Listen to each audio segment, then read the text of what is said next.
ಮೊಘಲ್ ಚಕ್ರವರ್ತಿಗಳ ಕೊಡುಗೆ ನಮಗೆ ಉದ್ದಗಲಕ್ಕೂ ಕಾಣಲು ಸಾಧ್ಯವಾಗ್ತಾ ಇದೆ.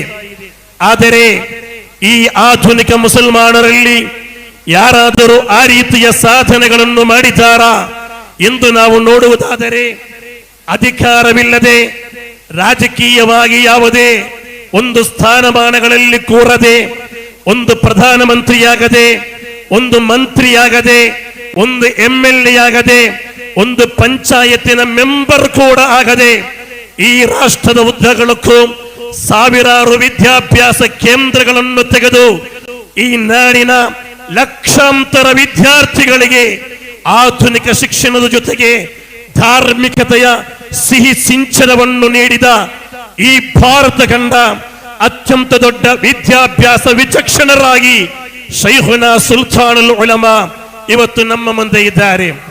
ಯಾರಿಗೆ ಮಾಡಲು ಸಾಧ್ಯ ಈ ಒಂದು ಸಾಧನೆ? ಅತ್ತ ಕಾಶ್ಮೀರದಿಂದ ಕನ್ಯಾಕುಮಾರಿವರೆಗೆ ಉದ್ದಗಲಕ್ಕೂ ಹರಡಿರುವ ಈ ದೇಶದ 30 ರಾಜ್ಯಗಳಲ್ಲಿ ಸುಲ್ತಾನುಲ್ ಉಲಮಾರವರು ಮಾಡಿರುವ ಕ್ರಾಂತಿ ಯಾವುದೇ ಒಂದು ಮಂತ್ರಿಗೆ, ಯಾವುದೇ ಒಂದು ಶಾಸಕರಿಗೆ, ಯಾವುದೇ ಒಂದು ಪ್ರಧಾನಮಂತ್ರಿಗಳಿಗೆ ಖಂಡಿತವಾಗಿಯೂ ಮಾಡಲು ಸಾಧ್ಯವಾಗಿಲ್ಲ. ಶೈಖುನಾ ಸುಲ್ತಾನುಲ್ ಉಲಮಾ ಒಂದು ರಾಜ ಕುಟುಂಬದಲ್ಲಿ ಬಂದವರಲ್ಲ. ಸುಲ್ತಾನುಲ್ ಉಲಮಾ ಉಸ್ತಾದರು ಯಾವುದೇ ಒಂದು ಮಂತ್ರಿಗಳ ಕುಟುಂಬದಿಂದಲೋ MLAಗಳ ಕುಟುಂಬದಿಂದಲೋ ಒಂದು ಶ್ರೀಮಂತ ಕುಟುಂಬದಲ್ಲಿ ಹುಟ್ಟಿ ಬಂದವರಲ್ಲ. ಬದಲಾಗಿ ಬೆಳೆಯುವಾಗ ತಬ್ಬಲಿಯಾಗಿ ಯತೀಮಾಗಿ ಬೆಳೆದಿರುವ ಸುಲ್ತಾನುಲ್ ಉಲಮಾ ಈ ನಾಡಿನ ಲಕ್ಷಾಂತರ ತಬ್ಬಲಿಗೆ ಬದುಕನ್ನು ಕೊಟ್ಟ, ವಿಧವೆಗರ ಕಣ್ಣೀರನ್ನೊಪ್ಪಿದ ಈ ನಾಡಿನ ಶೈಕ್ಷಣಿಕ, ಸಾಮಾಜಿಕ, ಧಾರ್ಮಿಕ, ಆಧ್ಯಾತ್ಮಿಕ ಎಲ್ಲ ಸ್ತರಗಳಲ್ಲೂ ಕೂಡ ಅಭೂತಪೂರ್ವವಾದ ದಾಖಲೆಯನ್ನು ಮಾಡಿದ ಈ ನಾಡು ಕಂಡ ಇಂಡಿಯನ್ ಮುಸಲ್ಮಾನರ ಆಧುನಿಕ ಸುಲ್ತಾನ್ ಆಗಿದ್ದಾರೆ ಶೈಖುನಾ ಸುಲ್ತಾನುಲ್ ಉಲಮಾ ಎಪಿ ಉಸ್ತಾದ್. ಅಲ್ಹಮ್ದುಲಿಲ್ಲಾ. ಆದ್ದರಿಂದಲೇ ಉಸ್ತಾದ್ ಬರದೆ ನಮಗೆ ಯಾವ ಕಾರ್ಯವೂ ಕೂಡ ಪೂರ್ಣವಾಗುವುದಿಲ್ಲ.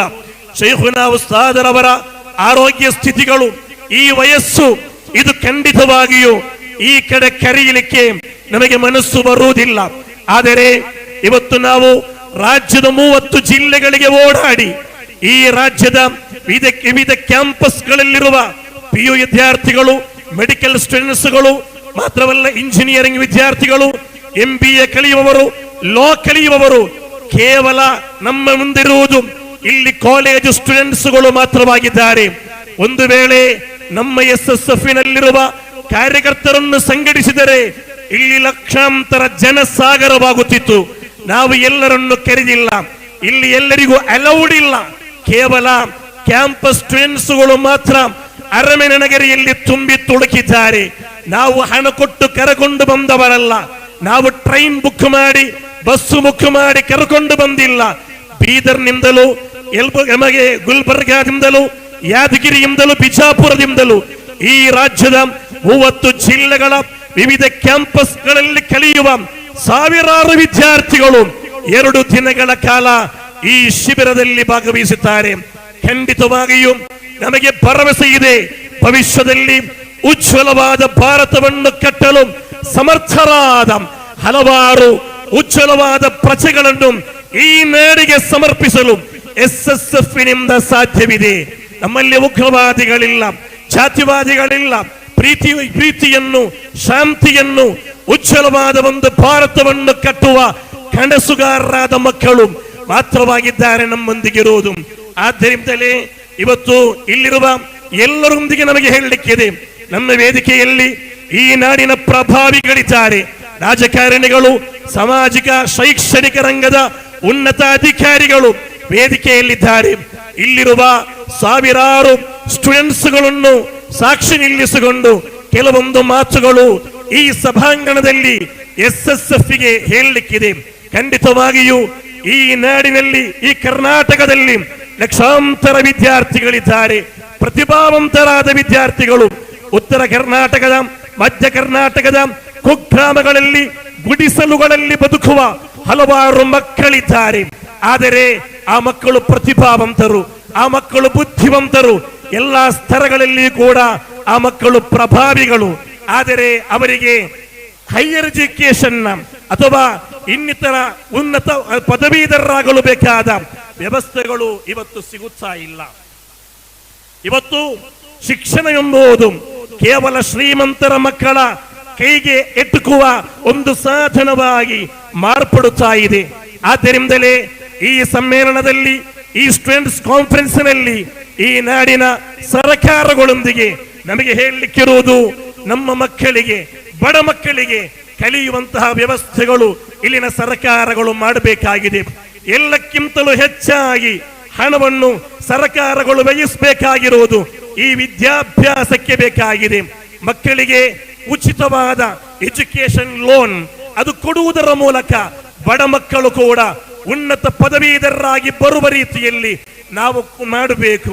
ಅದಕ್ಕೆ ಬೇಕಾದ ವ್ಯವಸ್ಥೆಗಳನ್ನು, ಆರ್ಥಿಕ ನೀತಿಯನ್ನು ಈ ನಾಡಿನ ಸರ್ಕಾರಗಳು ಮಾಡಬೇಕು ಎಂದು ಈ ಸಂದರ್ಭದಲ್ಲಿ ನಾವು ಹೇಳುತ್ತಾ ಇದ್ದೇವೆ. ನೀವು ನೋಡಿ, ಈ ಭಾರತ ಎಷ್ಟೊಂದು ಸುಂದರವಾಗಿದೆ, ಎಷ್ಟೊಂದು ವಿಶಾಲವಾಗಿದೆ, ಎಷ್ಟೊಂದು ಭವ್ಯವಾದ ಕ್ಯಾಂಪಸ್ಗಳಿವೆ. ಈ ವೇದಿಕೆಯಲ್ಲಿರುವ ಅದೆಷ್ಟೋ ಮಂದಿಗೆ ದೊಡ್ಡ ದೊಡ್ಡ ಕ್ಯಾಂಪಸ್ಗಳಿವೆ. ಆದರೆ ಇವತ್ತು ಕೂಡ ಈ ಭಾರತದ 13 ಲಕ್ಷದಷ್ಟು ಮಕ್ಕಳು ವಿದೇಶಿ ಯೂನಿವರ್ಸಿಟಿಗಳಲ್ಲಿ ಕಲಿಯುತ್ತಿದ್ದಾರೆ. ಅಲ್ಲಿ ಮಕ್ಕಳಿಗೆ ಸುರಕ್ಷಿತ ಇಲ್ಲ. ಹಲವು ಮಕ್ಕಳು ನಿರಂತರವಾಗಿ ಕೊಲ್ಲಲ್ಪಡುತ್ತಾ ಇದ್ದಾರೆ. ಈ 5 ವರ್ಷಗಳಲ್ಲಿ ಮಾತ್ರ 533 ವಿದ್ಯಾರ್ಥಿಗಳು ವಿದೇಶದಲ್ಲಿ ಕೊಲ್ಲಲ್ಪಟ್ಟಿದ್ದಾರೆ. ಆದರೂ ಕೂಡ ಹಲವಾರು ಮಕ್ಕಳು ಇವತ್ತು ವಿದೇಶದಲ್ಲಿದ್ದಾರೆ. ಯಾತಕ್ಕೆ ಬೇಕಾಗಿ ಈ ಭಾರತೀಯರಾದ, ಈ ಕರ್ನಾಟಕದವರಾದ ಮಕ್ಕಳು ವಿದೇಶಕ್ಕೆ ಬೇಕಾಗಿ ಕಲಿಯಲಿಕ್ಕೆ ಹೋಗುವುದು ಯಾತಕ್ಕೆ ಬೇಕಾಗಿ? ಖಂಡಿತವಾಗಿಯೂ ಇದನ್ನು ನಾವು ನೋಡಬೇಕು. ಇವತ್ತು ಬಡ ಕುಟುಂಬಗಳಿಗೆ ಮಾತ್ರವಲ್ಲ, ಒಂದು ಮಾಧ್ಯಮ ಕುಟುಂಬಕ್ಕೆ ಕೂಡ ಹೊರಲು ಸಾಧ್ಯವಿಲ್ಲದಷ್ಟು ಶೈಕ್ಷಣಿಕ ವೆಚ್ಚ, ಸ್ಕೂಲ್ ಫೀಸ್ಗಳು ಅದು ತುಂಬವಾಗಿ ಬಿಟ್ಟಿದೆ, ಅದು ಜಾಸ್ತಿಯಾಗಿ ಬಿಟ್ಟಿದೆ. ಕ್ಯಾಂಪಸ್ಗಳ ಒಳಗೆ ರಾಜಕೀಯ ಹಸ್ತಕ್ಷೇಪಗಳು ನಡೆಯುತ್ತಾ ಇದೆ. ಕ್ಯಾಂಪಸ್ಗಳ ಒಳಗೆ ಧರ್ಮಾಂಧತೆಯ ವಿಷಬೀಜವನ್ನು ಬಿತ್ತುವ, ಧರ್ಮಗಳೆಡೆಯಲ್ಲಿ ಛಿದ್ರತೆಯ ವಿಷಬೀಜವನ್ನು ಬಿತ್ತುವ ಕೆಲಸಗಳು ನಡೆಯುತ್ತಾ ಇದೆ.